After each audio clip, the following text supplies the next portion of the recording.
2026 ఆంధ్రప్రదేశ్‌కి మరిన్ని గుడ్ న్యూస్‌లు ఇచ్చేటువంటి అవకాశాలు కనిపిస్తున్నాయి. చాలా కాలంగా ఎదురు చూస్తున్న మచిలీపట్నం పోర్టు, బందర్ పోర్టుని 2026 డిసెంబర్ నాటికి ప్రారంభించే దిశగా అడుగులు పడుతున్నాయి. ఇప్పటికే అక్కడ పనులు శరవేగంగా జరుగుతున్నాయి. ఆల్మోస్ట్ 35 మిలియన్ టన్నుల కార్గోని హ్యాండిల్ చేసే దిశగా ఈ నిర్మాణం జరుగుతుంది.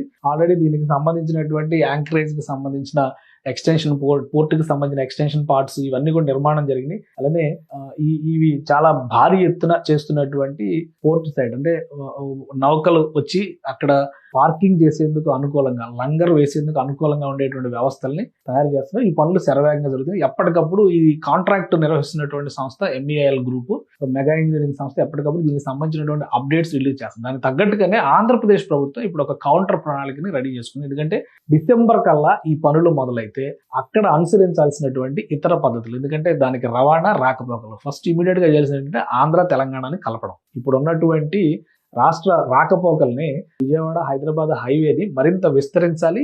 ఆ హైవే వెంబడి ఫ్రీగా మూవ్మెంట్ ఉండేలా తయారు చేయాలి. అలానే తెలంగాణలో ఒక డ్రై పోర్ట్ ఏర్పాటు చేయడం ద్వారా కార్గోని ఇక్కడి నుంచి అక్కడికి పంపించాలి. ఇప్పుడు ప్రస్తుతం తెలంగాణ నుంచి జరుగుతున్నటువంటి ఎగుమతులన్నీ కూడా మద్రాస్ పోర్ట్ నుంచి, అంటే చెన్నై పోర్ట్ నుంచి జరుగుతున్నాయి. వైజాగ్ ఇంకా చాలా దూరం అవుతుంది కాబట్టి చెన్నై పోర్ట్ నుంచి ఎక్కువగా హ్యాండిల్ చేయడానికి అవకాశం, తర్వాత కాకినాడ పోర్ట్ నుంచి జరుగుతుంది. కానీ మచిలీపట్నం పోర్ట్ అందుబాటులోకి వస్తే కనుక డిస్టెన్స్ తగ్గుతుంది, అలానే రవాణా సమయం తగ్గుతుంది, రవాణా వ్యయం తగ్గుతుంది. అందుకే ఆంధ్రప్రదేశ్ తో పాటు తెలంగాణ ప్రభుత్వం కూడా దీని మీద ఆసక్తితో ఉంది. ఇదే అంశాన్ని దృష్టిలో పెట్టుకుని ఇప్పుడు ఆంధ్రప్రదేశ్ లో ఉన్నటువంటి ప్రజాప్రతినిధులు, ముఖ్యంగా కృష్ణా జిల్లా, ఉమ్మడి కృష్ణా జిల్లా పరిధిలో అంటే విజయవాడ పార్లమెంటు, మచిలీపట్నం పార్లమెంటు, అక్కడ ఉన్నటువంటి ఇతర మంత్రుల కొల్లు రవీంద్ర గారు అక్కడి నుంచి మంత్రివర్గానికి రిప్రజెంట్ చేస్తున్నారు. ఇతర శాసనసభ్యులు అందరూ కలిసి ఒక సమీక్ష సమావేశం నిర్వహించారు. బందర్ పోర్టు డిసెంబర్ నాటికి ప్రారంభమైతే రాకపోకలకి ఏ విధమైనటువంటి వెసులుబాటు ఉంది? ఎందుకంటే 6 వరుసల రహదారిగా హైదరాబాద్ విజయవాడ రహదారిని విస్తరించడానికి, అంటే మచిలీపట్నం వరకు విస్తరించడానికి కేంద్ర ప్రభుత్వం గ్రీన్ సిగ్నల్ ఇచ్చింది. ఇటు హైదరాబాద్ వైపేమో కోమటిరెడ్డి వెంకటరెడ్డి గారు ఆ విస్తరణ పనులపైన పదే పదే కేంద్రంతో సంప్రదింపుల్లో ఉంది. ఇప్పుడు ఆంధ్రప్రదేశ్ లో కూడా ఒక సమన్వయం చేసుకునేటువంటి క్రమంలో ప్రణాళికాబద్ధంగా రహదారి వ్యవస్థను ఏ విధంగా మలచాలి అనేటువంటి విషయంలో 6 వరుసల రహదారి అంటే ఈ స్థాయిలో విస్తరించాల్సి ఉంది. కొన్ని చోట్ల 6 వరుసలు ఉన్నాయి, కొన్ని చోట్ల 4 వరుసలే ఉన్నాయి. ఇటీవల కాలంలో విజయవాడ నుంచి బందర్ వరకు, మచిలీపట్నం వరకు వెళ్ళేటువంటి రహదారిని 4 వరుసల రహదారిగా విస్తరించారు. ఇప్పుడు అది మరొక 2 వరుసలు విస్తరించాల్సినటువంటి అవసరం ఉంది. కాబట్టి ఈ మ్యాప్లన్నింటినీ పరిశీలించి ఎక్కడెక్కడ ఈ విస్తరణ చేయాలి అధికారుల బృందంతో సమన్వయం చేసుకున్నారు.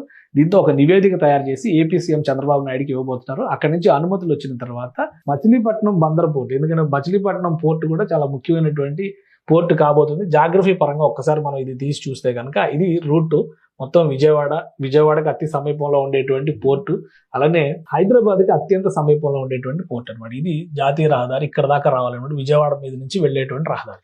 కాకినాడకి వెళ్ళాలంటే మళ్ళీ విజయవాడ నుంచి ఇటు వెళ్ళాలి. అలానే మచిలీపట్నం చెన్నై వెళ్ళాలన్నా ఇట్లా రావాలి, లేదా ఇటు తిరుపతి రూట్ నుంచి చెన్నైకి రావాలి. సో ఎటు నుంచి చూసినా ఇది డిస్టెన్స్. ఇంకా వైజాగ్ ఇంకా దూరంగా ఉంటుంది. కాబట్టి తెలంగాణ ఆంధ్రాకి ఇది చాలా ఇంపార్టెంట్ బాండ్ అవుతుంది.